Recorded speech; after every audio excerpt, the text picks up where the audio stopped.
एक हदीस में फरमाया, verily I have been sent only to perfect righteous character. मैं भेजा ही इसलिए गया हूं ताकि मैं राइटियस कैरेक्टर को परफेक्ट करूं, तुम लोग के सामने मिसाल पेश करूं। और नबी अकरम सल्लल्लाहु अलैहि वसल्लम का कैरेक्टर हमारे लिए मिसाल है। अर्लीस्ट टीचिंग्स भी हम देखें प्रॉफिट सल्लल्लाहु अलैहि वसल्लम की, तो वो कैरेक्टर बिल्डिंग की ही टीचिंग्स है, लेकिन कैरेक्टर बिल्डिंग थ्रू दी तकवा ऑफ अल्लाह। फर्क ये है मुसलमानों में और वेस्टर्न एथिक्स में, फर्क ही यहाँ पर आता है कि वो कैरेक्टर बिल्डिंग अपना जो भी उन्होंने मैकेनिज्म बनाया है, उसमें वैल्यू सिस्टम है, रिवॉर्ड सिस्टम है, रेटिंग सिस्टम है, ये सारे उनके इजाद करदा चीज़ें हैं जिसका फ़ायदा हो रहा है और वहाँ आपको बहुत से अच्छे और साफ नज़र आते हैं उनमें। लेकिन हमारा जो है वो स्टार्ट ही तकवा से होता है। लियाकत अली खान ने भी यही कहा 1949 में ऑब्जेक्टिव्स रेजोल्यूशन के करप्शन उसका वाहिद हल तकवा है, इसके अलावा उसका कोई और हल नहीं है। अदरवाइज क्या होता है कि लोग जो है ना, वो जब तकवा ही नहीं है, एक बंदा अल्लाह से नहीं डर रहा, तो वो फिर ऑर्गेनाइज्ड करप्शन में लग जाते हैं और वो छुप कर करप्शन करने लगते हैं। जैसे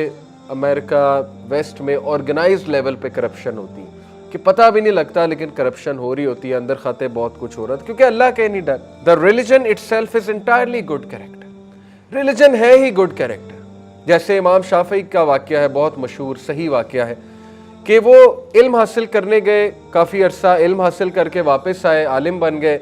दरवाजे पे नॉक दी, मदर ने पूछा कौन है, अपना नाम बताया और मदर ने कहा क्या सीख कर आए हो, तो उन्होंने कहा इल्म और आदाब।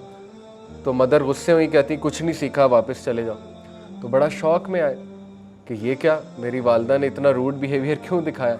तो अपने उस्ताद के पास गए, गम में कहा ये मामला हुआ है मेरे साथ। तो उस्ताद मुस्कुराए, कहते पहले आदाब कहना है फिर इल्म कहना। तो ये जब आके वापस कहा नॉक करके क्या सीखा, तो कहा आदाब और इल्म, तो फिर दरवाज़ा खुला।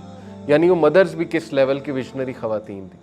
तो कहा हाँ अब तुमने कुछ सीखा। तो इल्म से पहले आदाब आते हैं। अगर सिर्फ इल्म आ गया है तो फिर तो आप वो फतवाबाज बन जाएंगे ना, फिर तो हराम पुलिस बन जाएंगे, हर चीज़ में नुक्स, हर चीज़ में नुक्स। और ऐसे ही होता है, ये शुरू की स्टेजेस में से है, हम सब इससे गुजरे। फैमिली वालों पे फतवा, सब पे फतवा, गुस्से होना, ग्रम्पी होना। तो वो माँ बाप भी सोचते हैं, रिश्तेदार भी सोचते हैं कि यार ये कौन सा मजहब इसने पढ़ा है, दीन पढ़ा है कि ये गुस्से वाला बन गया। तो रसूलुल्लाह सल्लल्लाहु अलैहि वसल्लम का किरदार आपके सामने, या कुरान या रसूलुल्लाह की मिसाल ले ले। अल्लाह ने तो फिरौन के पास भेजते हुए कहा कौलन लय्यिनन, कि नरमी से बात करना। फिरौन जैसे खबीस शख्स की तरफ भेजते हुए हज़रत मूसा कहा जा रहा है नरमी से बात करना। तो इसलिए बस बात वही है ना कि अपनी ईगो को बूस्ट नहीं करना चाहिए इंसान को वैसे एक्ट करना चाहिए जैसे नबी सल्लल्लाहु अलैहि वसल्लम का किरदार है। तो इब्न अल कय्यम ने कहा कि रिलीजन है ही good character, so whoever surpasses you in character has surpassed you in religion. तो जिसका अखलाक तुमसे अच्छा है वो तुमसे रिलीजन में आ गया, सीधी सी बात है।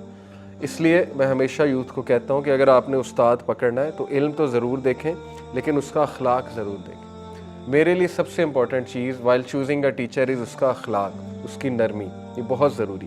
क्योंकि टीचर का रवैया आप में आता है, टीचर का मिजाज आप में आता है, ये बात याद रखें।